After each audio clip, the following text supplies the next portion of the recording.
నా కాపరి యెహోవా, అందుచేత నాకు కొదువంటూ ఉండదు. ఆయన నన్ను పచ్చిక మైదానాలలో పడుకోబెట్టేవాడు. ప్రశాంత జలముల దగ్గరకు నాకు దారి చూపుతూ ఉన్నాడు. నా ప్రాణానికి సేద తీరుస్తూ ఉన్నాడు. తన పేరు ప్రతిష్టల కోసం నన్ను న్యాయ సమ్మతమైన మార్గంలో నడిపిస్తూ ఉన్నాడు. చావు నీడ ఉన్న లోయలో నేను నడిచినా ఏ కీడు భయము నాకుండదు. ఎందుకంటే నీవు నాతో ఉన్నావు. నీ దండము, నీ చేతికర్ర నాకు ఆదరణ కలిగిస్తాయి. పగవాళ్ళ ఎదుటే నాకు భోజనం వడ్డిస్తావు. నూనెతో నాకు తలంటిస్తావు.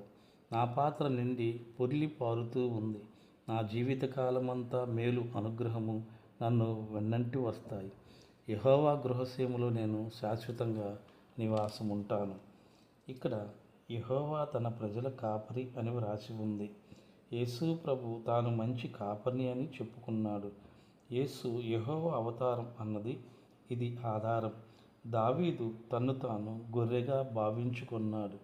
క్రీస్తు విశ్వాసులంతా ఆయన గొర్రెలు. ఆయన వెలిచ్చి కొనుక్కున్న స్వార్జితం. మన కాపరి మనకి కొదువు లేకుండా అన్నీ ఇస్తాడన్నది మనం సందేహించరాదు.